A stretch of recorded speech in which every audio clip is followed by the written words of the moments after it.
And we continue at 2:07 in the afternoon. Talk Radio 790 KABC, The John Phillips Show, broadcasting live from the Morongo Casino Resort and Spa Living Room Studios.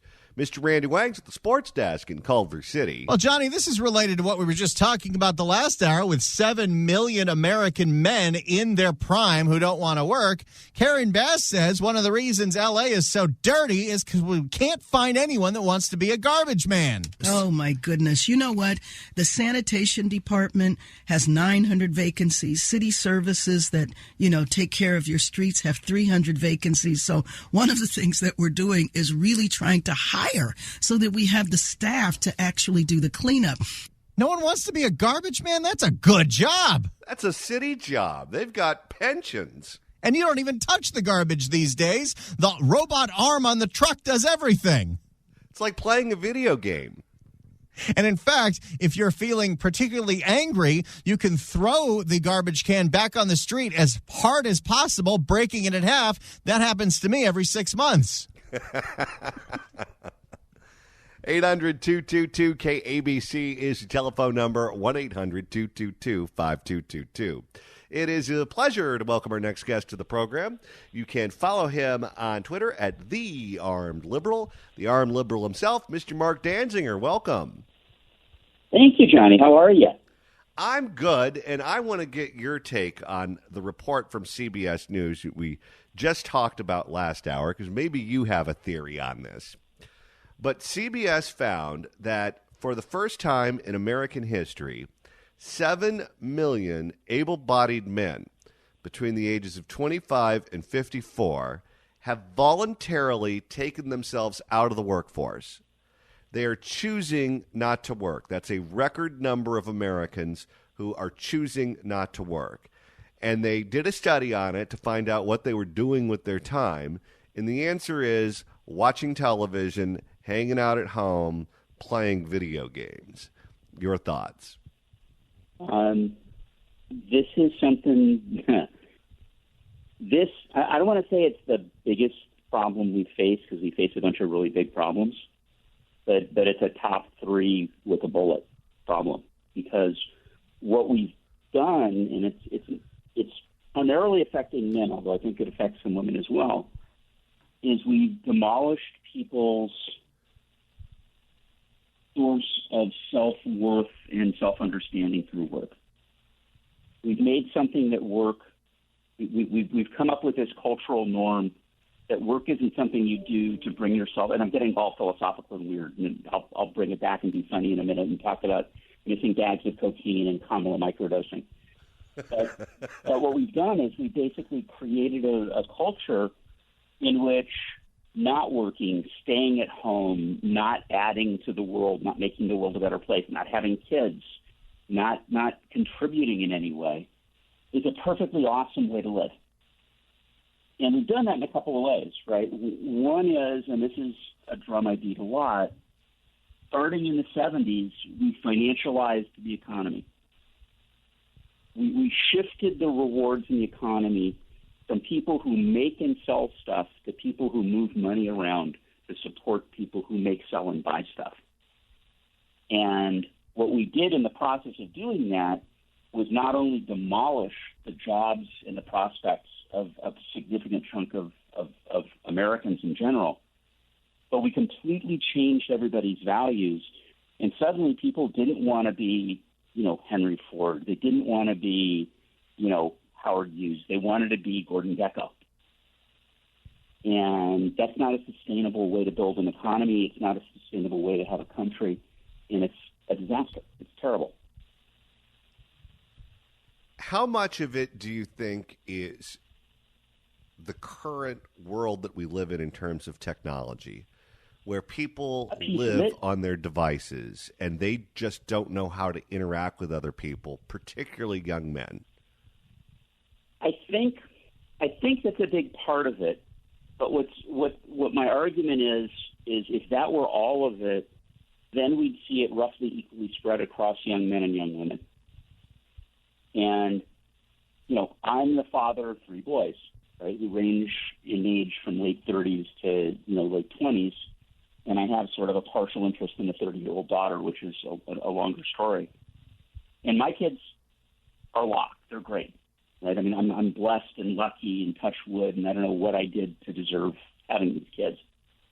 But I have so many friends who have kids who are from like 18 to 28 or 18 to 30, and the male kids are just lost. And the female kids are crushing it. They're dialed in. And part of it, and I'm radically oversimplifying, and I'm making a metaphor. In the 1960s, you watch, Fred and Lucy, and Fred is sort of canny and sharp and sort of makes his way in the world, and Lucy's kind of a funny ditz, and the two of them together are really cute.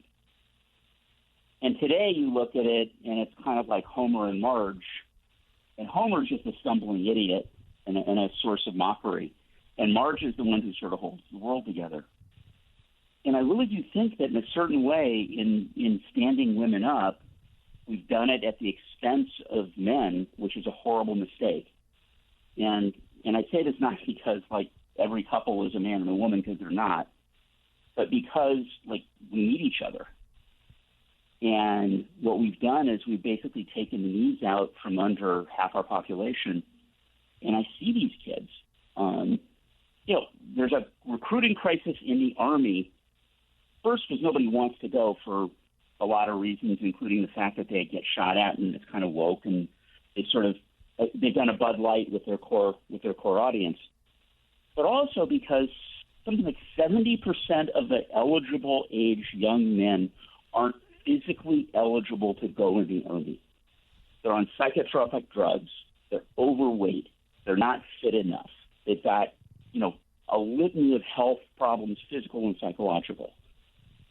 And it's kind of like, how do we run a country with people like that? And what are we going to do? How do we stop it? And forget the sort of instrumental part about running the country. I talked to a couple of these kids, my friends' kids, and, I know them, and they're great people. They're really good kids who have a really good heart, and they're deeply, deeply sad and deeply, deeply unhappy, and I think in a way terrified of the world in their lives. And that's no way to live. We should fix it. Well, what you just described is a time bomb, because I don't know about you, but when I accomplish a lot during the day, I feel good before I go to bed.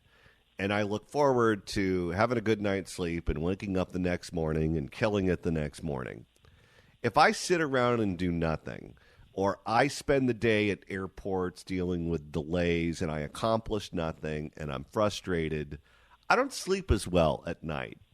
And I don't feel good. And I don't want to wake up the next morning. I want to just sleep as long as I possibly can, because the last day sucked.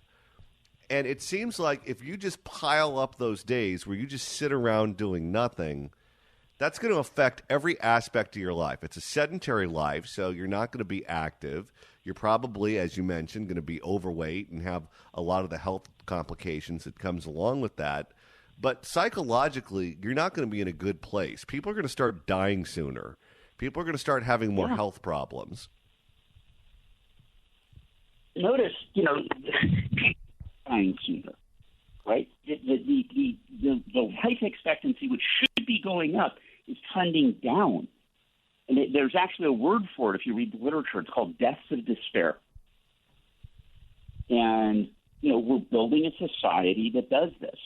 And I'm going to do a shout out to our neighbors to the north, because what they've done is they've built sort of the classic Ron White joke about building a fast lane to executions in Texas. Well, Canada's building a fast lane to suicide. And what they're basically saying is, look, life is meaningful. It's empty for you. You're not happy. You're on welfare. Let's get you off welfare and let's just kill you.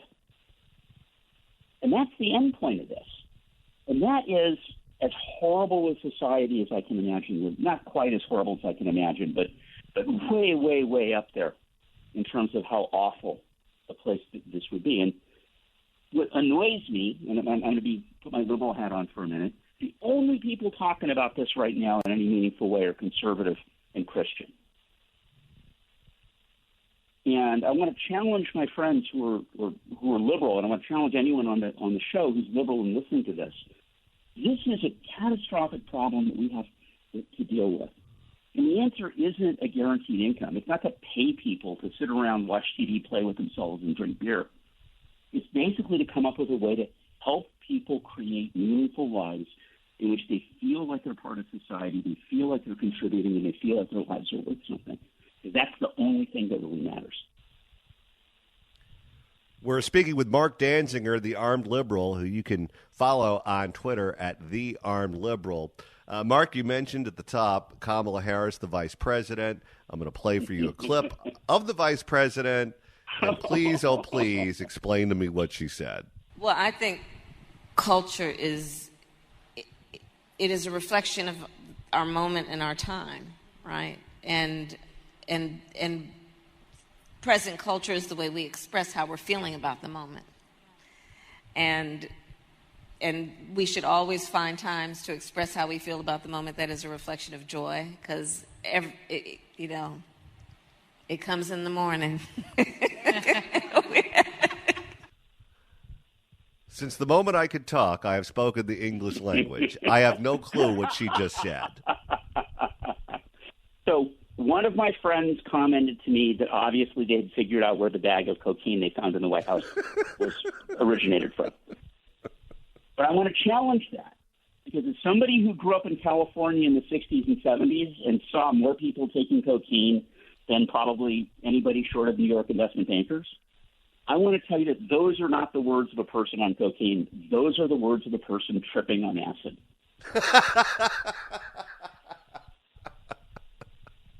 Now, I want to point out that a lot of our technology leaders are now starting to do this whole microdosing thing, where they think that the awesome thing to do is take a small dose of acid sort of every day, and it makes you creative and brilliant. Maybe, don't know.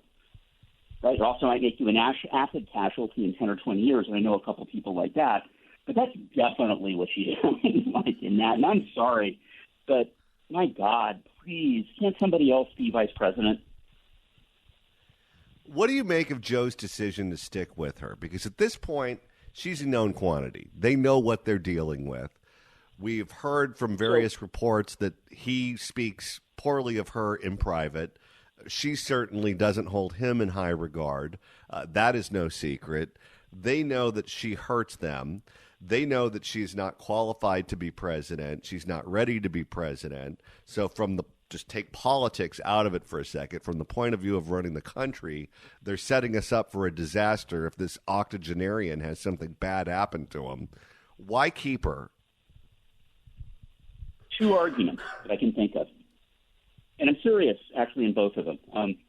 One of them is that there is an incredibly powerful group of people in the Bay Area who clearly are dominating politics in California. They've elected their knight in shining armor, Gavin Newsom, as governor.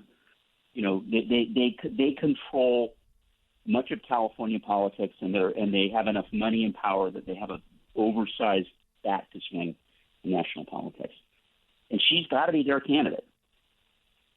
And in bringing her in, what he bought their kind of, collaboration and loyalty. The second part of the problem is, game it out for a minute. He fires her. He's not going to go voluntarily.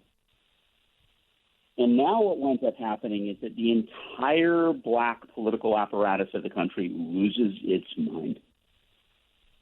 And even if he were to, as an example, point Karen Bass, and I know you don't love Karen Bass, but I got to tell you, she's a different game, a different stadium, a different country than Kamala Harris as a politician. Well, she's head and shoulders better than Eric Garcetti. I'll give her credit for that. Oh, yeah. Yeah, no question. And, I wish that he had picked her as his vice presidential candidate, but she didn't bring the Getty money with her, and as a result, she didn't get it. But even if you were to say, I'm going to swap Kamala for Karen Bass, I've got to believe that the black political activist class would just lose its ever-loving mind. He's trapped. All right, let's shift gears and talk about the cocaine, because I want to get your take on this before the show is over. They found cocaine at the White House. Initially, we were told they found it in an area where tourists go through, and it's in a spot where you put your cell phone because you can't take your cell phone into the White House. And because so many people go through that room, there's no way we can find out who the cocaine belonged to.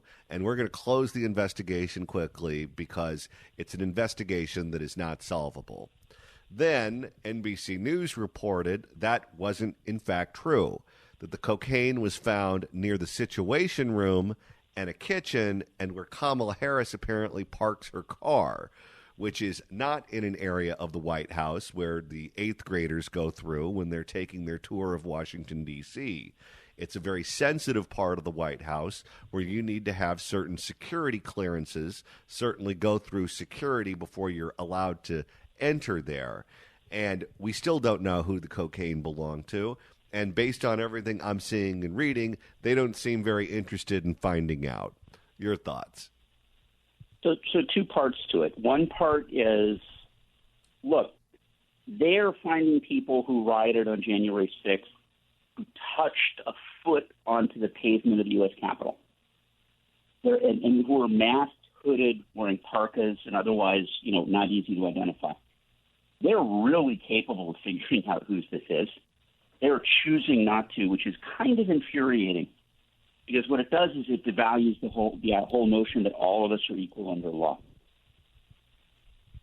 The obvious gimme answer is Hunter was there that weekend.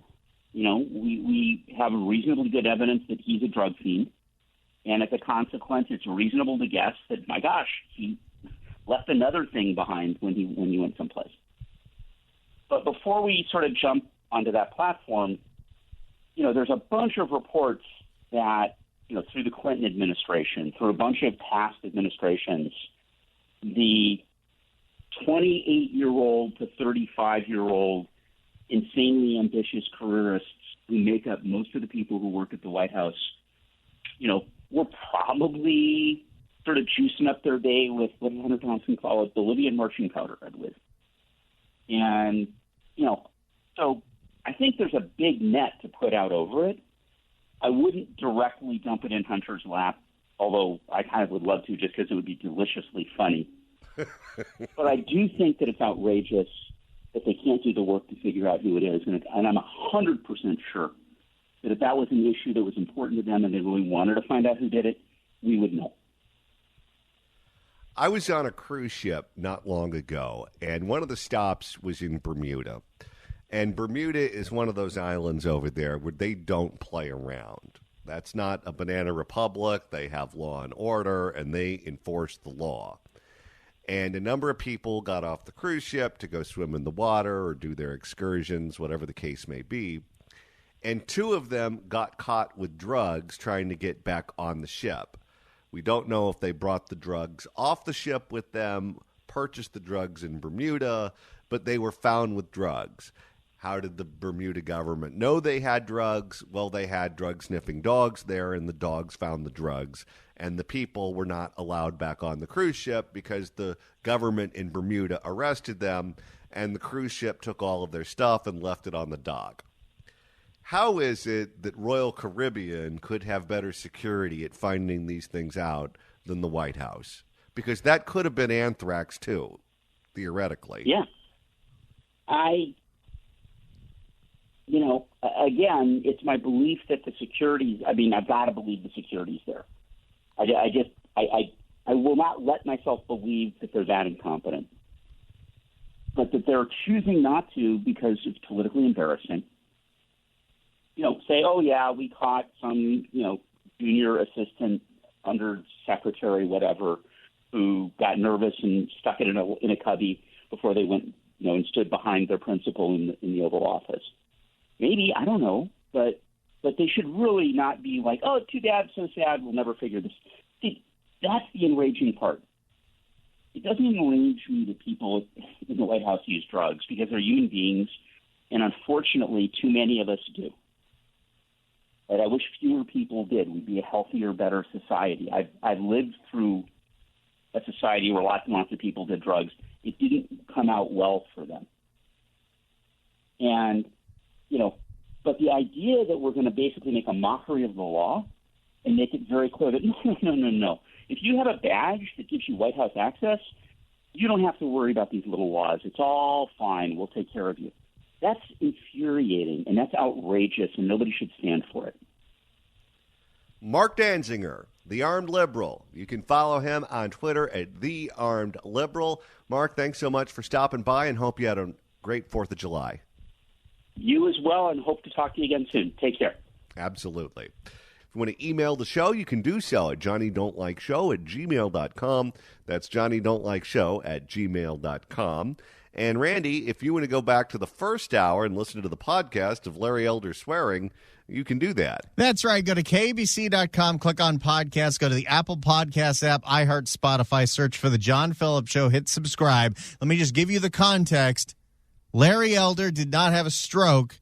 He had a bad internet phone connection that made his words sound like absolute garbage. However, when the connection was crystal clear, he said the following. Well, John, as I've told you before, unless Joe Biden can can screw up a mirror. Larry! Larry! You're on the freaking radio! I said screw up. By the way, we're getting a number of emails and messages from you. Apparently, there's some glitch on the streaming part of the show where it's replaying old shows during commercial breaks. Our IT people are on it, and we're trying to get that fixed as quickly as possible. Until it gets fixed, just play the drinking game. Every single time you hear that crazy Martha Stewart caller, take a shot. It's Friday. But yes, we understand. We apologize. We feel your pain. Imagine how we feel. We have to hear ourselves all day, 24 hours a day. But IT is on it.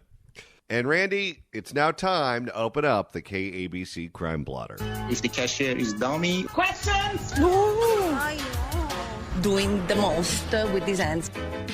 And as I mentioned, the 12 o'clock hour, this one involves a frequent flyer. That's right. A serial burglar in Riverside keeps stealing things because it's Riverside. He actually gets arrested, and then he pleads guilty and then gets out because we don't keep people in prison. And so what does he do? He steals more. And it keeps happening over and over and over again. It's like one of those segments you keep hearing on this show during the commercial breaks. It's almost as if this sort of behavior is predictable. For more, here is our partner, ABC7 Eyewitness News. So new at 6, a maddening story, a serial burglar striking again. Police say one man connected with several burglaries also recently stole a pricey skateboard on Riverside. So why does he keep getting arrested and then released? He stole his own getaway vehicle. Inland Empire reporter Leticia Juarez has new details. And this guy just came with full colors and like nothing. It just cut like butter. Jose Hernandez. Might want to get better lock then, buddy. Yeah. And this guy just came with full colors and like nothing. It just cut like butter. Jose Hernandez holds the severed ends of a cable he secured his motorized skateboard with a month ago. I took my scooter, which I've done, plenty of times when I go out in Riverside and downtown Riverside, and I locked it up. But when he returned, it was gone. So he filed a police report and posted about it on social media. As it turns out, the board was spotted the very next day on surveillance video. The rider identified as 27-year-old Michael Javdani, who police... Wait, you steal a motorized skateboard and you don't sell it on the aftermarket on Etsy or Amazon. You ride it in public and you don't think you're going to get caught? Apparently, even the criminals don't want to be on the MTA. As 27-year-old Michael Javdani, who police were investigating for a string of recent burglaries. The damage he caused is probably well over $75,000 just in damage to break in. So those businesses are at a loss. While Riverside police were conducting their investigation into Javdani, that's when they discovered that he was actually already in jail, booked here at the Riverside County Jail on an unrelated burglary. What? This guy is robbing and stealing so many things they can't even keep track of it. But again, this is Riverside, so he actually gets arrested every time, but he still gets out. Well, there is that revolving door in the jails now. Police say Javdani has a long criminal history involving theft-related violations. At some point, it's getting so bad here with the thievery, I think we go Iraq.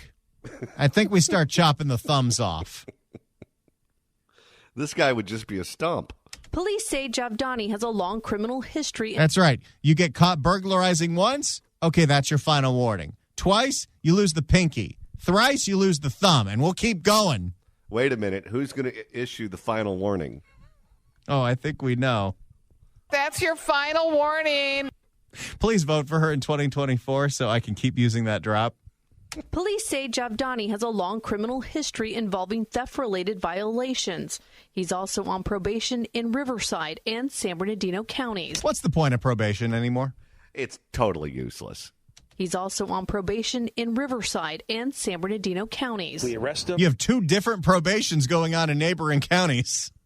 That's just so they can say there's quote-unquote accountability without them having to do anything. Counties. We arrest them, we book them, they go to court, they plead guilty to something, and then they're kicked out of jail because it's a non-violent offense. And that all comes down to the law. The law is AB 109. Oh, it's a classic.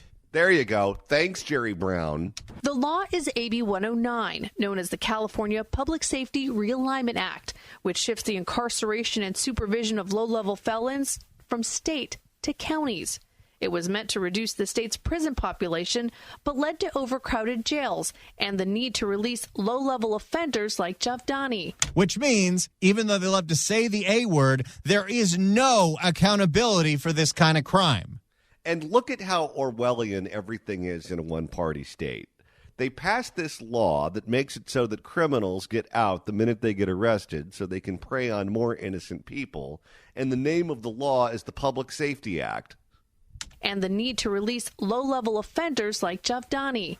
While police can't help all his victims recover their losses, they did help Hernandez. We were able to get it back to him the next day after we found it because he did his part. The value of the board? Over $2,000, making the theft a felony. Which means he'll plead guilty, he'll go to prison, get kicked out of prison because of AB 109, go to the jails will fall, he's scot-free again.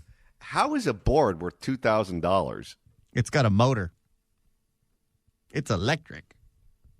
Javdani is currently behind bars, held without bail. Until he pleads guilty, and then he gets out scot-free. And then he's going to steal your car. That's what you call full circle. That's one guy. Burglary after burglary after burglary. Obviously, the system's not even reforming him. They don't even get a chance to because he spends no time incarcerated because of how insane our system has gotten. It's just a matter of time before he steals again. If you want to email the show, you can do so at johnnydon'tlikeshow@gmail.com.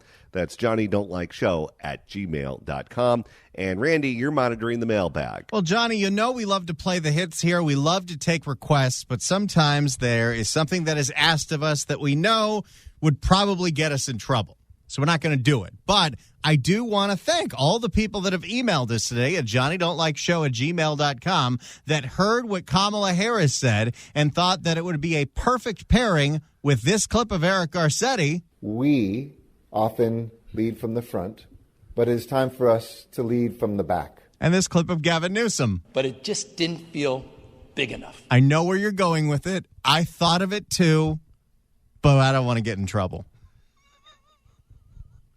But you do deserve an honorable mention, emailers. We get you. We see you, and we hear you. And if this wasn't radio, you'd see us winking back at you. It's 2:53. This is Talk Radio 790 KABC.